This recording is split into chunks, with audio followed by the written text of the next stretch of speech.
আসসালামু আলাইকুম রহমতুল্লাহ। রাকিব জব কেয়ারের পক্ষ থেকে সবাইকে জানাচ্ছি আন্তরিক শুভেচ্ছা। আজকে আমরা মানসিক দক্ষতা এর পর্ব 17 নিয়ে আলোচনা করবো ইনশাল্লাহ। এই পর্বে আমরা যৌক্তিক সংখ্যা থেকে বিসিএসে এসেছে এরকম 3টি প্রশ্ন আপনাদের সামনে উপস্থাপন করবো ইনশাল্লাহ। দেখেন, এখানে প্রথম প্রশ্নে বলা হয়েছে প্রশ্নবোধক চিহ্নের স্থানে কোন সংখ্যা বসবে। প্রশ্নবোধক চিহ্নের স্থানে কোন সংখ্যা বসবে। দেখেন, এইখানে 4টি সারি দেওয়া রয়েছে, অথবা এরকম আমরা যদি বিবেচনা করি তাহলে 3টি কলাম দেওয়া রয়েছে। এই শেষের যে সারি, সেই সারির মাঝখানের সংখ্যাটি কত হবে সেটি নির্ণয় করতে বলেছে। প্রথমে আমি এই সারিগুলো লিখব।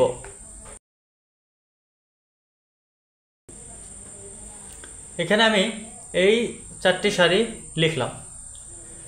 এই ধরনের অঙ্ক সমাধান করার সময় আমরা সব সময় এই সারি বরাবর যে 3টি সংখ্যা বা 4টি সংখ্যা থাকবে, এই সারি বরাবর সংখ্যাগুলোর মধ্যে কী সম্পর্ক, সেই সম্পর্কটা প্রথমে নির্ণয় করার চেষ্টা করব।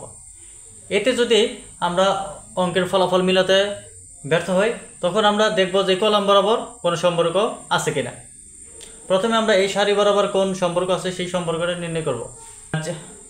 দেখেন, এটি আমরা বিভিন্নভাবে চিন্তা করতে করতে যখন এরকম একটা চিন্তা করব যে এইখানে যে 2টা ডিজিট আছে, এই 2টা ডিজিটের আমরা যদি বিয়োগফল নির্ণয় করি তাহলে কত আসবে?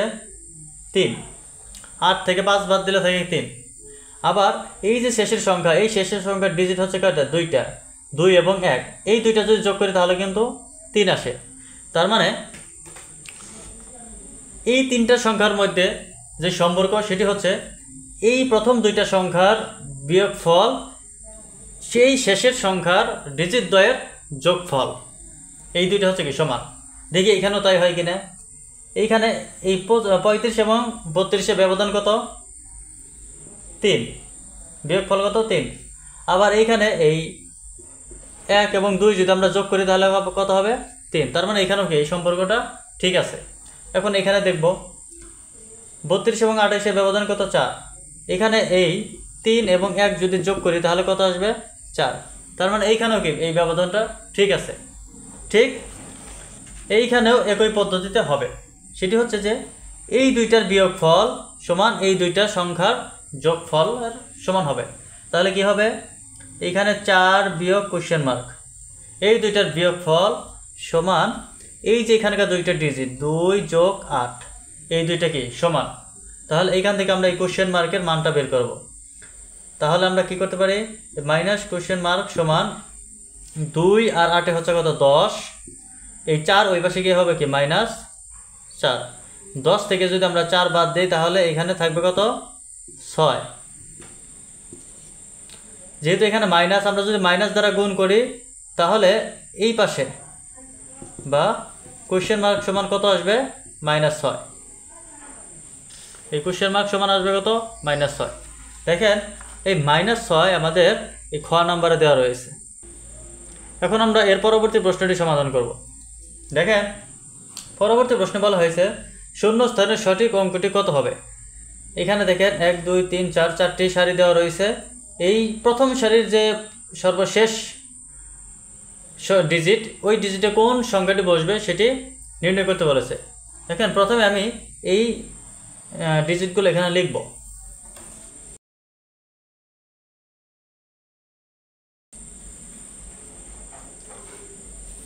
এখানে আমি এই ডিজিটগুলো লিখলাম। এখন আমরা প্রথমে এই সারি বরাবর সংখ্যাগুলোর মধ্যে একটা সম্পর্ক নির্ণয় করার চেষ্টা করব যে কি সম্পর্ক আছে। দেখেন, যেহেতু এটা অসম্পূর্ণ, এই 3টা সম্পূর্ণ, তাহলে এই 3টা আগে নির্ণয় করব। দেখেন, এই 5 4 2 এই 3টা সংখ্যার মধ্যে কি সম্পর্ক। আমরা যদি এখানে একটু চিন্তা করি, 4 এবং 2 যদি যোগ করি কত আসবে? 6। এই ভাগফল থেকে যদি 1 বিয়োগ করি তাহলে কত আসবে? এই শেষের সংখ্যা। আবার এই 2 এবং 2 যদি যোগ করি তাহলে কত আসবে? 4। এই 4 থেকে যদি 1 বিয়োগ দেই তাহলে কিন্তু আসবে এই শেষের সংখ্যা। তার মানে এই প্যাটার্নে এটা হচ্ছে। দেখি এখন এইটা মিলে কিনা। এই 2টার যোগফল কত? 49 এবং 66। 49 এবং 66 যদি আমরা যোগ করি তাহলে আসবে 113। এখন এই 113 থেকে যদি 1 বাদ দিয়ে থাকবে কত? 112। দেখেন এইখানে আছে কত? 169। তার মানে বোঝা যাচ্ছে কি এইভাবে এই অঙ্কটি হবে না। তাহলে অন্যভাবে আমরা চিন্তা করব। এখন আপনি যেভাবে চিন্তা করেন এই সারি বরাবর কোনো ফলাফল মিলাতে পারবেন না। কিন্তু আমরা যদি এখন এই কলম বরাবর যদি চিন্তা করি তাহলে দেখবেন এখানে দেখা যাবে যে এই যে প্রথমে যে তিনটা সংখ্যা, এই তিনটা সংখ্যা যদি আমরা যোগ করি তাহলে কত আসবে? 1 4 5 2 7। এই তিনটার যোগফল কত আসবে? 7। এই 7কে যদি আমরা বর্গ করি তাহলে কিন্তু 49 আসবে। ঠিক এখানেও তাই আসে কিনা? এই তিনটা সংখ্যার যদি আমরা যোগ করি তাহলে কত আসবে? 4 2 6 2 8। এই 8কে যদি আমরা বর্গ করি তাহলে কিন্তু 66 আসতেছে। তাহলে এইটা যদি ঠিক থাকে, এইটা যদি একই প্যাটার্নে হয় তাহলে এইটাও কিন্তু একই হবে, যে এই তিনটা সংখ্যার যোগফল এর বর্গ হবে কত? এইটা। এই তিনটা সংখ্যার যোগফলের বর্গ হবে এটা। তার মানে আমরা যদি এই 169কে যদি বর্গমূল করি তাহলে কত আসবে? 13। তার মানে এই 13কে যদি আমরা বর্গ করি তাহলে কিন্তু এই 169 আসবে। এখন এইখানে আমরা এখন চিন্তা করবো যে কত বসাইলে 13 হবে। দেখেন এখানে 5 আর 3 5 আর 3 যদি যোগ করে আসবে কত? 8। 8-এর সাথে কত যোগ করলে 13 হবে? 8-এর সাথে আমরা যদি 5 যোগ করি তাহলে কিন্তু 13 আসবে। অথবা এই অ্যান্সারটি আমরা এইভাবেও বের করতে পারি যে এইখানে যে এই তিনটা সংখ্যা, যে কোয়েশ্চেন মার্ক যোগ 5 যোগ 3, এই তিনটা সংখ্যার যোগফলের বর্গ সমান কত? এই শেষে যে সংখ্যা এটি। এইখান থেকে আমরা কিন্তু হিসাব করে এই কোয়েশ্চেন মার্কের মানটা খুব সহজে বের করতে পারবো।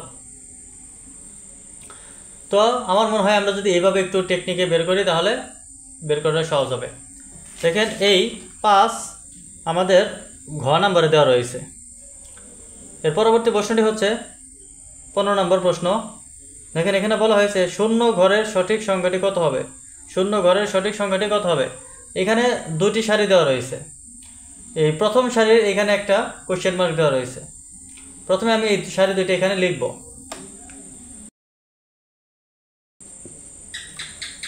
এখানে আমি সারি দুটি লিখলাম।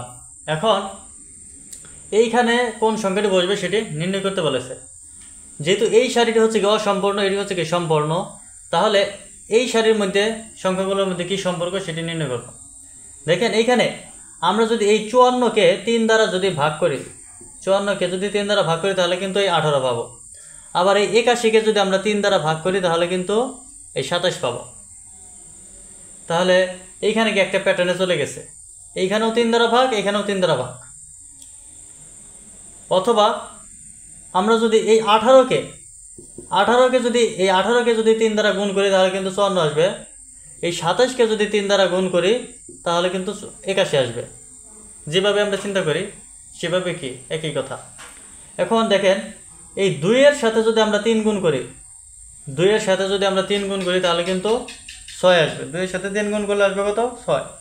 তাহলে এইখানে কতর সাথে 3 গুণ করলে, কত এর সাথে 3 গুণ করলে 9 হবে।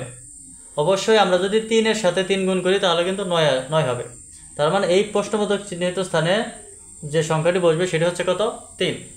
দেখেন এই 3 খ নম্বরে দেওয়া রয়েছে। তো এই ছিল আমাদের এই পর্বের আয়োজন। এর পরবর্তী পর্ব দেখার আমন্ত্রণ জানিয়ে এখানে শেষ করছি। আসসালামু আলাইকুম ওয়া রাহমাতুল্লাহ।